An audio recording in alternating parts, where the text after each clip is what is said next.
So we'll move to the next, and that's the last presentation for the day. It is Dr. Tiziano Valentinuzzi. I'm trying to pronounce as appropriately as possible. Is Girdhar Prabhu, and he is representing here BIHS and University of Paducah, Italy. The topic for his presentation is Advanced Astronomy in Bhagavata Purana. So over to you. Mirandasya Gyanam Jana Shalakaya Chaksurumritam Yana Tasmai Shri Gurave Namah. So thank you very much for inviting me, and thank you very much for you being here. I'm very sorry that you are getting me instead of the delicious prasadam of Eco Village, but I will try to be short. So I will present a paper of my professor, Prof.Caimmi. I am, on his behalf, sending his pranams to you. From the University of Padua. He's an astronomer, professor, and we are the paper. This is not the first slide. Huh? Yeah. Presenting this paper that is published in 2018 and adding some other ideas to this paper on which we are researching more. This is a brief summary, flat Earth model in Bhagavata Purana, Bhu-mandala in studies by Richard Thompson, myth or science, some qualitative ideas, also with the Vastupurusha Mandal connected, Titius-Bode Bhu-mandala connection, and then some conclusions. So many, especially Western scholars, they think that in the Puranas there is a flat model idea of the Earth. And all of you very well know the Shatvatvip, and so the Bhu-mandala and the Bhagavata Purana 5th canto is well described. So this is the Earth model. We have seen it in so many ways in all this conference, and we can see that the disk of Bhu-mandala is very, very thin if compared with the volume of the Brahma egg of the complete universe, as we say. So this is Antariksh. So in the correct proportion, so you cannot even see it. So it's completely flat. But the point is that in the Bhagavatam and other Puranas, it is explained that in this Antariksh, all the planets are moving. All the planets are moving. So this seems to be the solar system, and it is completely flat. So this Bhu-mandala seems to be the ecliptic plane. So this is the work of Richard Thompson that he is describing in this very nice book. I don't know if you know it, Mysteries of the Sacred Universe. Here you can find all his researches.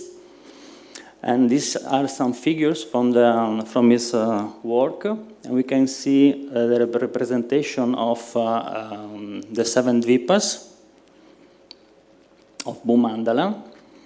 And these 7 dvipas are inside here, in scale. So, as I said, Richard Thompson in his study has amply demonstrated that Bhu-mandala is not simply a flat Earth model, because the dimensions of Bhu-mandala are compatible with the dimensions of our solar system.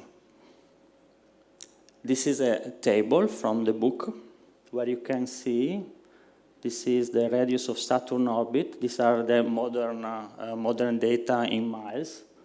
And this is the radius of Loka Mountain, Uranus, outer radius of Bhu-mandala, and distance of Alpha Centauri. So you can see that these distances are compatible with our solar system. Okay, this is another figure, and you can see with the 75 degrees of point of view, you can see the scales of Bhu-mandala plane and our solar system as far as Neptune. So it's completely consistent, this representation, this scheme, the model of Bhu-mandala is completely consistent with solar system. dimensions. So some qualitative ideas that for the last years I am studying on is that it was common in ancient times to create maps and even infographics, like Bhu-mandala. We can say it's an infographic. It's not true, we can say. Richard Thompson, for me, has demonstrated it. To exemplify complex concepts and to apply in everyday use. Why? Because they are easy to memorize and because they are easy to apply. In fact, even in this, during your very nice presentations that I could participate on, I could see, for example, that while Vedas and Puranas, they are coming to our days very easily, because they all know the Itihasas, Mahabharata, everyone knows. Everyone knows Bhu-mandala. Maybe everyone doesn't know what it means, but everyone knows Bhu-mandala, especially in India. Maybe not in Western countries, but in India for sure. But no one knows, not no one, here distinguished scholars here, they know very well Siddhantas, but you know, common people, they do not know the slokas of Siddhantas. They do not, isn't it? So the idea of my professor is that Bhu-mandala and obviously many other infographics, as I say with a modern term of the Puranas, they come from an ancient science, much more ancient than Siddhantas, but maybe sometimes it can be also ancient more than the Vedas. Maybe. It's just his idea. He called this an antediluvian civilization. So it was also common to use stories. We know in modern education that use stories with also exaggerated traits sometimes helps memorization. And in ancient times, there were not computer notebooks or paper to write on. So everything was done by mind. So this is also interesting. You know, the stories can be, you know, because in Western countries, there are many people that say, oh, these stories are exaggerated and this and that, they are not true. But the point is, it's not so much interesting if it's truth or not. The point is that this is not discredited in Vedic text, but actually, in the contrary, it's showing an advanced science. I don't know anything like this in the Western scriptures. Anything like this. So this is demonstrated anyway. Even if we take the least scale, anyway, is demonstrated a very advanced culture. And for me, this is the most important consideration. Also, for the ancients, I referring to the Vedas, to the Vedic seers, it was very much important, as I could see also in the Siddhantas, to link astronomical and human affairs to spirituality. This was always much important. And I will discuss this at the end in my conclusions. This is, I want to stress this because this is important. Because, for example, the Vaishnavas are reading and studying the Bhagavatam with the mission to go back to Godhead. So this is the final project. This is the final target. So this is also stressing the advancement of this culture. I have some interest in Vastu Purusha Mandala and Vastu things, so I just wanted to report this. Vastu Purusha was an Asura and was devouring everything because it was space, it is said, it was space, Akash, uncontrolled.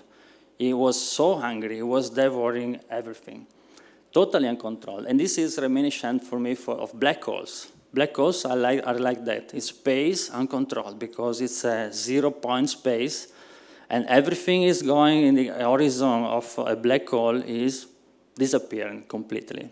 So it was thinking, oh, this is a black hole. Many things like this are in the Puranas. Interestingly, the solution Brahma adopted was to regulate him, such as control him with different demigods in all directions, everyone representing a special energy or influence on space.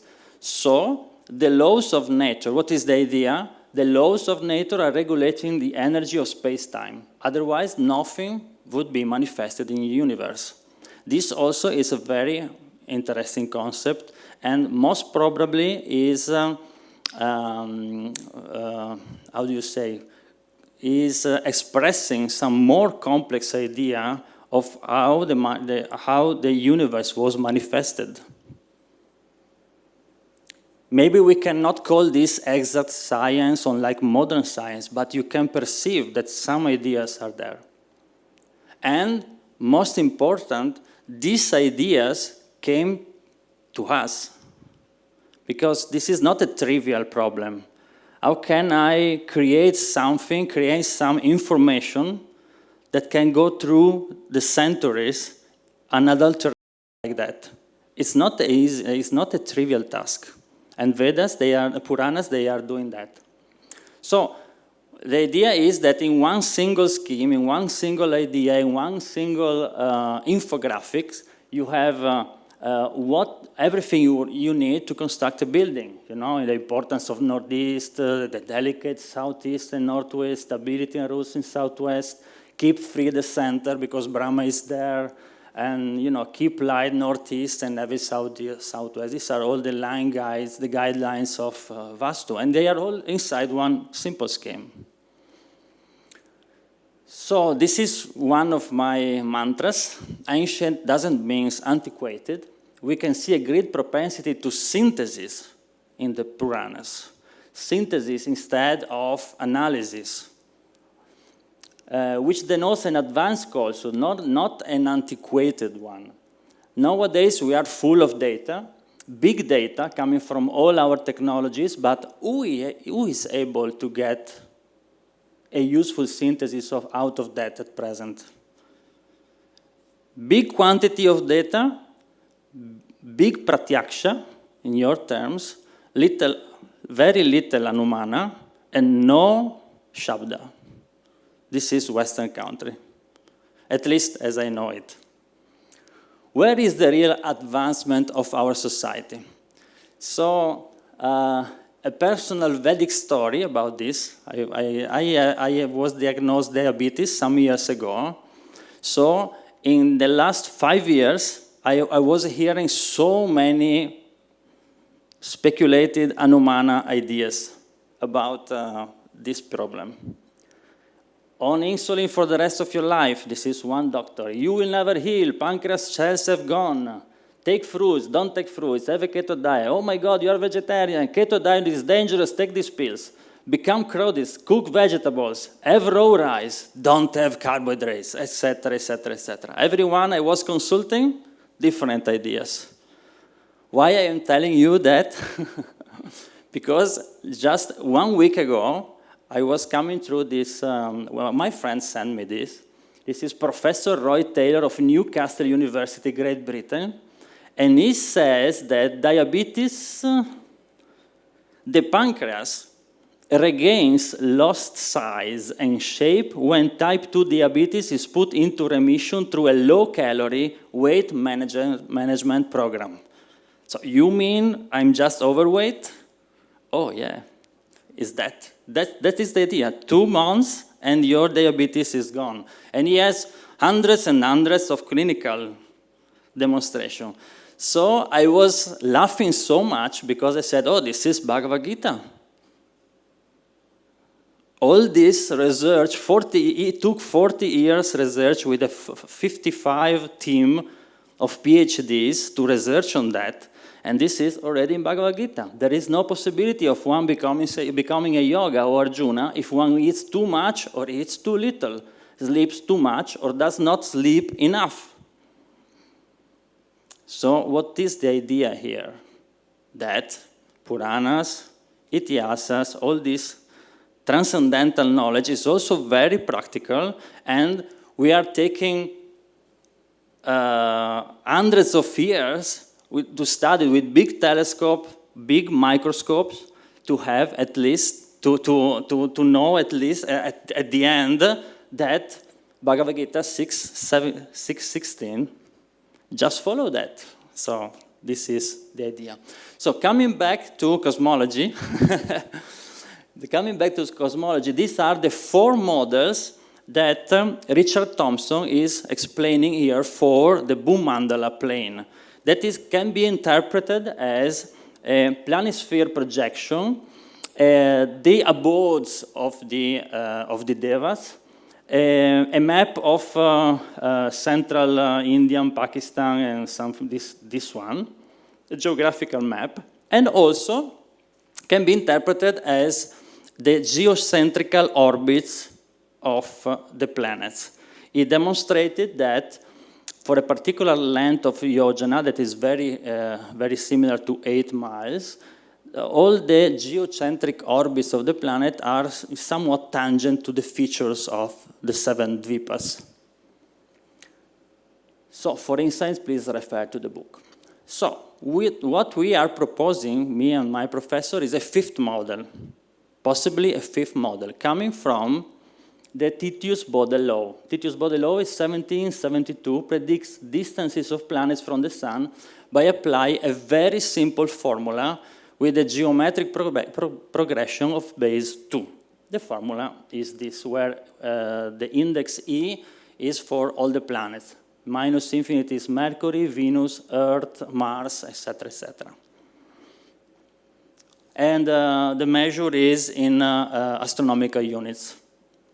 That is 150 million kilometers, is 90 million miles, about. So the law gave immediately good results for distances. Distances we mean semi-major orbital axis of all the planets known at the time. So we are in the 18th century. An important confirmation came in 1781 when William Herschel discovered Uranus. And Uranus fell perfectly into the law with index 6.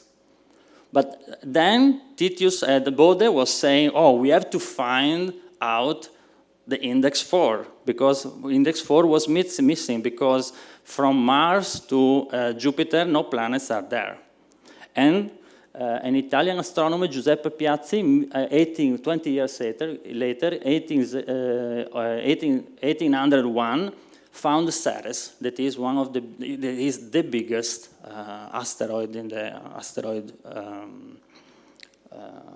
the biggest one. So the empirical law is making his job, is doing his job. So what is interesting, but this has to be explored more, is interesting that the Titius-Bode law is working, is doing its job also in extra planetary systems. So for example, on the planetary system, on Pulsar, this one, very difficult name, it has 3 planets, and all the 3 planets are following the Titius-Bode law. So this is interesting. So it seems to be something working on all planetary systems. What happened then was that for longer distances, the Titius-Bode law is not working anymore. After Uranus, Neptune not working. Pluto working, Neptune not. And all the other planets. We will see now the transuranian planets and dwarf planets are not following the Titius-Bode law. And this will be interesting for our Bhagavatam Saptadvip. Another point is that at the present day, there is no scientific explanation about this law. So they call it law, but it's an empirical law. So it's some function that is just working, like quantum mechanics. It's working, but never one knows why. So that's the same with Titius-Bode. So coming back to Saptadvip, we know that Bhu-mandala is made like this. It's Jambudvip is 100 kilo yojana. Kilo means 1,000 kilo yojana. Then we have oceans and dvipas that are doubling in size. And this doubling in size put in mind the idea, oh, doubling Titius-Bode, because it's a geometric progression. So these are the numbers, but you know those better than me. We go fast. So if we name this quantity K, let's match with Bhu-mandala. These are the planets till Uranus. This is the eye of the law. So infinite 0, 1, 2, 3, 4, 5, 6. This is the K, 2 to I.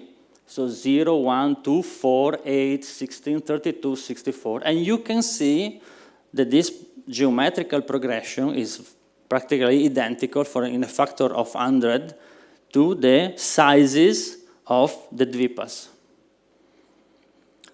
And here you can see the predicted distance in astronomical units, and you can see the observed distances of the planets in astronomical units. You can see that it matches very much, less than, I think, 5% at the maximum. And these are the features. For Mercury, we don't have a feature, because Mercury should be in the scheme, should be the center, in minus infinite. So the 0 point, we don't know. Because in the Titius-Bode law, the 0 point is this one. So apart from this 0 point, the dvipas, they represent the distances of the planets from the sun.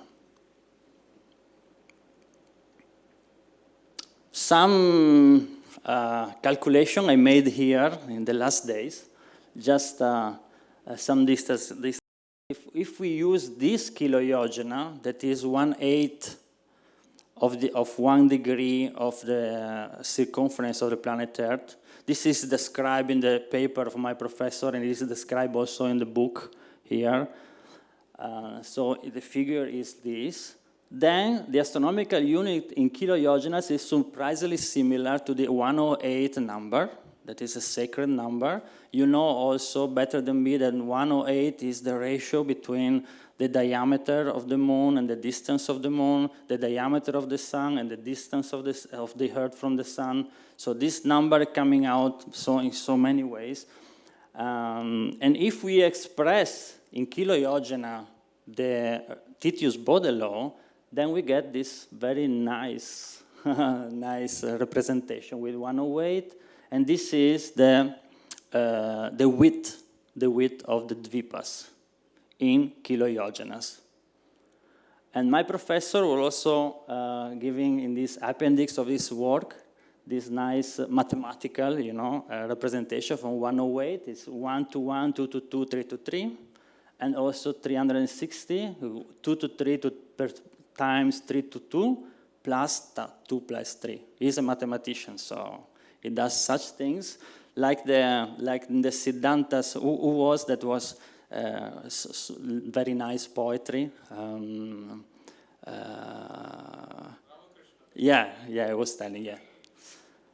And so he also wrote this ratio, 3 to 10. And surprisingly, I was writing this, and I was remembering where I've seen this 3 to 10, and it's 108 to 360. But that's not some science. No, it's not working with numbers, but it is going on in the direction where the seers were also very creative and artistic, also with numbers. Okay, what's happening after? This is just an exercise, because what is interesting is that only 7 dvipas are there. After doubling, when arriving at Pushkara Dvip, no doubling anymore. Why? Because Titius law doesn't work. Coincidence? I don't know. It's very interesting. It's not doubling, but the next loca is not a dvipa, it's called loca, but it's an inhabited region. Loca is inhabited region, so must be planets there. The next loca is 15,750 kilo-Iogenes. So I made this exercise. I take this figure, this one, put in the Titius-Bode law, just an exercise. I obtain 46.65 astronomical units. That amazingly is the same of Makemake, that is practically the last big dwarf planet, apart from Eris. That is, he has a very eccentric orbit. That's why he is 67 astronomical units, but he is also is an eccentricity of 0.4, something like that. So his orbit is like this. So that's why it's so long. But practically, just doing this exercise, we can see that loca is where all the planets are in our solar system. Very interesting. The exercise that Prof.Caimmi, my professor, did in 2018 was to calculate the difference of radii between two oceans. Because not only dvipas are there, but oceans are there. Because if you see, in the Titius-Bode law, the idea is that some orbits are not permitted. It's just like if a big ocean is between one planet and another, and their orbits cannot be there. No orbits there. Why? Most probably because of resonance of orbits, most probably, but we do not know. We don't know exactly why. But it seems that there are these big oceans. So the exercise was to calculate these differences. So the problem is always in the first one, because we don't have a first ocean. We only have the ocean after a dvipa.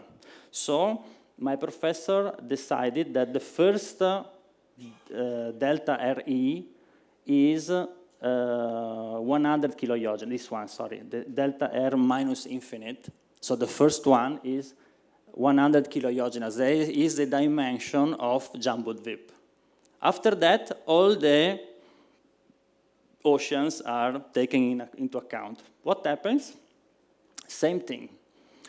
Happens that everything is corresponding, obviously, because if the Titius-Bode law is working, also the, calculating the difference in radii is working. But one thing I wanted to add here, because my professor calculated the difference of radii of Uranus to calculate the ocean with Neptune. And you remember Neptune is not going well with Titius-Bode law. So I made the exercise to check. Oh, sorry, it's not there? No, I forgot the.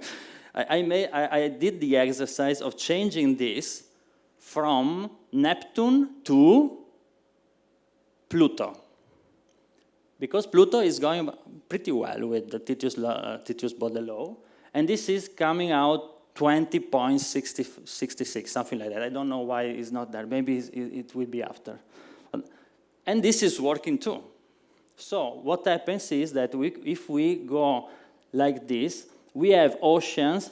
So if this is Mercury, we have empty space, Jumbo-Dvip, empty space, Lava Noda, this is Venus. These are exact measures, almost exact. 5% maximum error is there.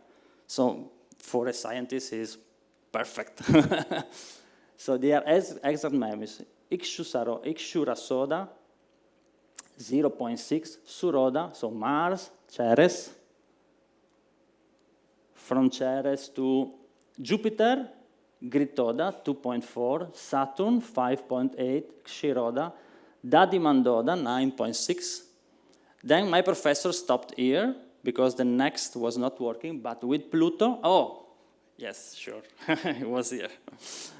20.29, with Pluto, even Svadhyaka is working well. This is a bigger error, but it's 6%, 6.5%. But anyway, we have another Svadhyaka with as far as Pluto. So conclusions. Bhu-mandala is not a flat Earth model. We are not so stupid. With a simple law, we can infer planet distances from the sun with Bhu-mandala features. This, for us, is suggesting that maybe the ancients understood how planets are revolving around the sun. And this, I think, matches very well with the Rig Veda conclusions that Dr. Iyengar, Professor Iyengar was showing us. The doubling in size feature of Bhu-mandala was discovered by astronomers Titius-Bode in the late 18th century, far late the Vedic seers. So you can tell this to Indian government that you won at least this battle. The ancient rishis used to create models of reality which were useful for day-to-day life, not interested in size speculation. So this, I want to stress very much this point. I already did it, but I want to stress here again in the conclusion of my talk, because this for me is the important part, in the sense that what is the use of all this big data? All these efforts, what is the use? Gauranga Prabhu was today morning saying the same thing. What is the use of this universe? Why it is created? So for me, this is a very important point, and my research on Puranas will go through with this in mind. My 2 cents, ancient doesn't mean antiquate. Ancients were very much concerned in connecting all human experience to the divine because they well knew this was the only way to happiness in this life and in the next. See Bhagavad Gita. So every time they are concerned with this point, very important point. Perhaps we should, and I mean we should Westerners, but also in India, we all should reintroduce this perspective into modern cosmology and generally in science by considering the spiritual dimension of man as central. This for me is very important, and Vedic culture is surely communicating this from long ago to the nowadays that we very much need actually today, this kind of information and of idea and of model of mind, the model of thinking. Thank you very much.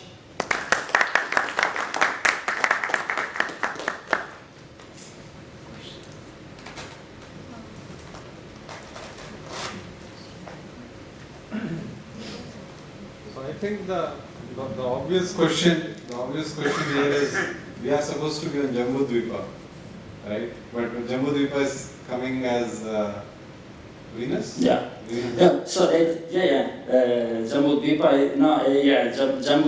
the dimension of Jambudvipa should be Mercury in the second. The idea is that in the same model, if you are in front of your students, if you have one model and you can use that model throughout the year, that would be perfect. Then you will say to the students, okay, now this is not anymore our Earth, this is Mercury. And let's go. Mercury, then Venus, then this, then that, then that, then that. So the idea, this is not my idea, this is Richard Thompson's idea, is that Bhu-mandala scheme with all its features is a multiple three-dimensional scheme showing many models. In fact, as I showed before, it would belong to because it's a big book like this. But there are at least 4 models inside, and this we propose is the 5th model to add to the 4. And all comes for the same Bhu-mandala. You don't need to change anything, measures, anything. It works for all the 5 models.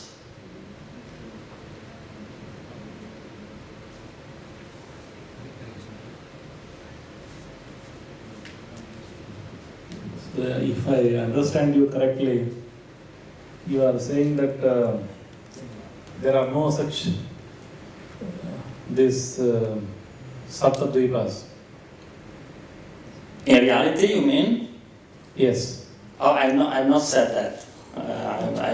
I cannot say that they are not existing as in reality, but we can interpret them as a scheme, as a model, as at least 5 models. Okay. Then what will happen if you find more planets by accident or by incident? More planets? Yes. Oh, no planets are there. So, Of course, you can find it anytime. you know, this is a kind of, I understand your point, but this is the kind of reasoning typical of Western people. They are reasoning for something non-existing or not is not there. So I can say many things. But what we say, that Bhagavatam is incorrect, or maybe my idea is incorrect, or maybe Thompson's idea is incorrect. But the point is that accidentally, all the measures are matching like anything. Because one thing that is, Bhagavata is not taking account of all other the other planets that your dwarf planet and the Eris or Ceres, that is something that you Yeah. belongs. Yeah, because at a certain point, the doubling is working. No. Bhagavata is not talking about all these things at all. Oh, the other planets. Oh, Yes. there is another model for the demigods and other planets. There are many models inside the Bhu-mandala. No. And you can match that with all the other informations. But such things are not exactly stated in the Bhagavata. I can't understand your question. So what's the point? I'm missing the point. I think he's saying that if you're saying, and I appreciate the. Thank you. He's my friend. I've got to agree with him. But I'm going to challenge. There is a challenge here that you have shown using a law, Mhm. the Titius-Bode law, that there is a doubling, and that corresponds very nicely with the rings of Sattva-Tri. However, in making your that law match the rings, you have included at one planet at least Ceres that is not included within either the Siddhāntic or the Bhagavatam analysis. That's the question. Yeah. Oh, sorry, I completely It's a good misunderstood. question. It's a very good question. And this is my point. This is my first point was that the Puranas are carrying much more information than the Siddhantas. The Siddhantas, for what I could see here, I'm not an expert, so sorry if I'm saying this. It's just an idea, just a theory. It's not my conviction. It's just I was listening to you. It was first time for me listening to all these very wonderfully presented, scholarship presented informations. But what I can see is that Siddhantas going on in time, they are trying to catching up to numbers. Correcting sinus, cosinus, tangents, and this and that, and that, correcting.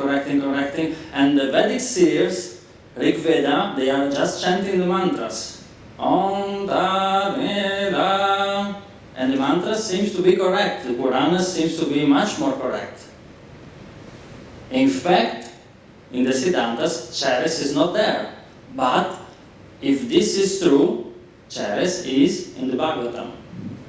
That's the point. That's actually my point. I have a doubt to ask.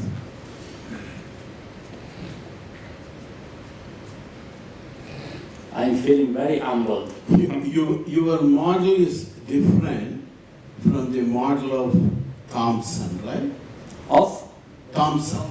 Or in Thomson. It's not different. It's another model, a fifth model. Thomson is using geocentric orbits. I'm using heliocentric orbits. Yeah, that's what I wanted to get a clarification. He uses model which says it's projection. Something like an astrolabe. Yeah. It's projected, the positions of the planets and the distances given. Whereas yours seems to be a three-dimensional model, right? because it has to be in an orbit also. Because your distances are not on flat Earth. So this would seem to be a different... but also Thomson, one of the 4 models of Thomson, one is also 3-dimensional, and he uses geocentric orbits. Okay. So this you were saying is the first model. The 3rd model of Thomson is geocentric orbit. I cannot show you because I don't have. No, doesn't matter. I know only one model of Thomson. That is what he says about the Bhagavata Purana. The others I have not tried. So that is why I wanted a clarification. That's all. Thank you. You're welcome. So, Prasadam is there. Thank you very much for being so late. Thank you. Fascinating talk.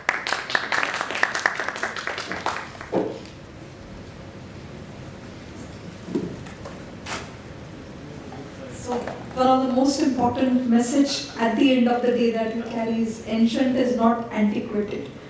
I think that was the most profound message that I could get from the presentation. Definitely all other points are equally significant for the scholars for cosmology and cosmography. I would just like to make an announcement and just show you tomorrow's schedule. So again, tomorrow 8 to 8:30 is breakfast. 8:30 onwards, again we start with the program, and the program gets over by around 12:30, and there would be lunch after that. So morning, please be here in time, and the schedule is with you. If you would like to know, there are 2 very eminent speakers expected in the morning, and after that we have panel discussion, and post that we have the closing, the concluding remarks and word of thanks, etc. So looking forward to meeting you all tomorrow, fresh, with a fresh mind and with an open mind to grasp the next.